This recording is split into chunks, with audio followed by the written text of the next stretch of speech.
England reminds me of Garden of Eden in many ways, because it's so lush green and beautiful as these frozen peas. And it's fertile, very fertile. So I lost my fertility. I became sterile through systems and through men that didn't care about me, really.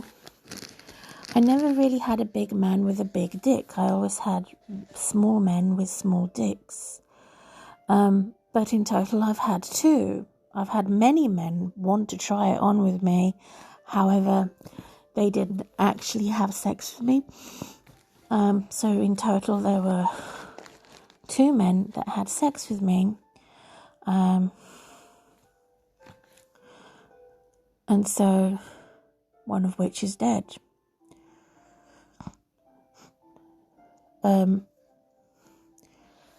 Which would be the third one who had robbed and raped me.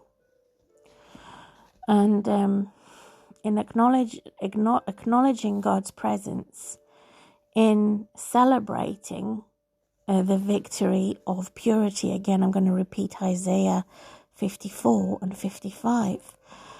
You will no longer remember the shame of your youth and your girlhood, and you will remain loyal to God. So that's how I abstained, faithful as a single parent in my servicing Jesus, against all who were mocking me and saying I'm single, I'm not pretty enough to have a dick, I'm not pretty enough to have a boyfriend, I'm stupid, I cannot perform good in bed, and ignoring the fact that I was being tortured and poisoned, ignoring the fact that I was racially targeted by a government. But God blessed me again and again with, which sounds like music in my ear, I have never been a substitute to a man, because even though they had lust, it wasn't love. Both my husband, who died 12 years ago, and my fiance, who is still alive, they didn't have affairs, they didn't have sex with some other woman while they were with me. But what he did, which was worse than that, was to either be a paedophile to my daughter,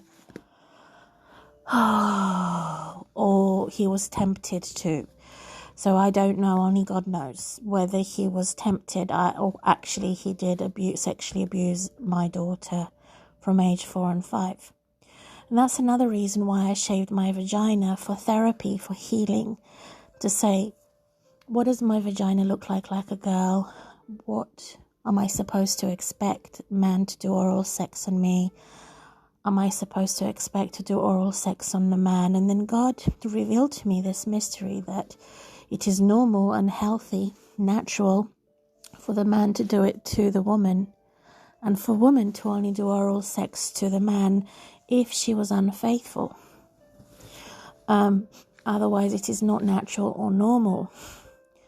And so God is against this perverse talking, and God objects it as a ritual of performing oral sex on a man, to have the penis enter the mouth of a woman. It's different to be kissing his penis.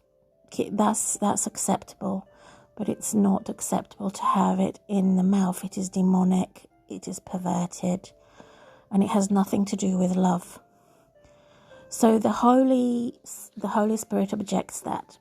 However, for a man, he has facial hair for a reason, to penetrate the vagina that also has pubic hair, which looks very similar to his facial hair. So the more masculine he looks and sexually appealing to me, if I was going to actually find for the first time in my life a lover, he would have to be a man enough to have some facial hair, if it's a mustache or a beard, some of it, to show that he actually is a man and that he looks like a man. So this is the seriousness and the reality and a lesson looking at comparing religious people to non-religious people, and not to be taken lightly, because it is someone I will be with for the rest of my life in the presence of God, in reality, whether I'm healthy or unhealthy, whether I'm poor or wealthy.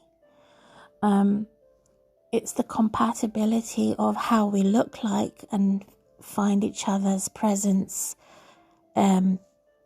helpful and healing. How he looks like and how he behaves. Does his behavior give me health and healing? And do his looks give me health and healing? So we're returning back to reality, to real, not to ritualism, because non-religious people are returning to ritualism, where they would perform crazy sexual acts to remain together, compared to God's people who are religious versus the non-religious are into reality. There's a huge difference between reality and ritualism. So ritualism normally has no mercy, no grace. God's people do have grace, and they graciously promise each other, they graciously support each other in the presence of God. So that's our reality check. When it comes to what is sexually appealing, how to differentiate concern on a formal level to actually come into God's presence, according to 2 Corinthians chapter 6, verse 19 to 21. Come in front of God at the ark and pray, or at the altar and pray. So that is deeply caring for one another, which is far more than the formal, politically correct, going to the bank account, doing a lie test.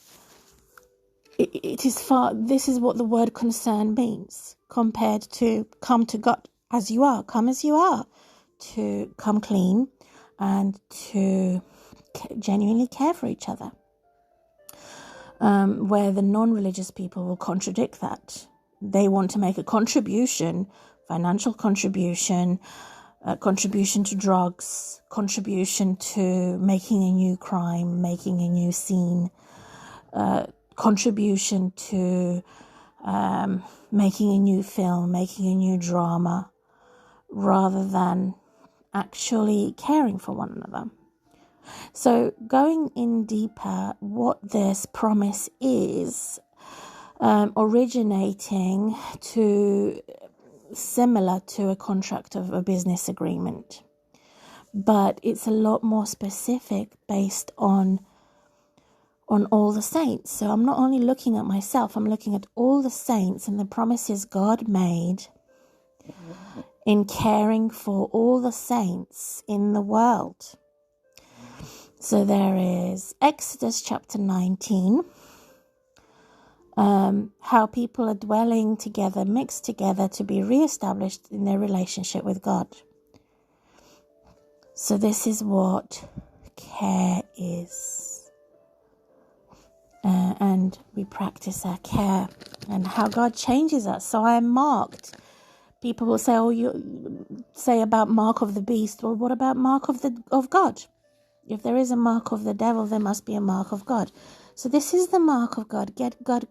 God cares for me, and the banner of love. His banner over me is love. His banner over me is love. So his banner, his contract of agreement, his promise to reestablish me and to share my relationship with God in care, where God is going to discipline and guide me, change me and mold me like a potter does to the clay. So that God made a mark on my body before I had the operation and surgery on my ovary. I noticed my vagina, or my flower, has a mark. So it's got a flower inside a flower. and 3 times. So I have a flower inside a flower 3 times, including a very distinctive clit, a very distinctive vagina, very prominent, very distinctive, so it cannot be missed. Triply. So that's the beauty of a chubby woman. And even if I lose the weight, and when I do lose the weight, I'll still have a triple flower similar to a rose. And I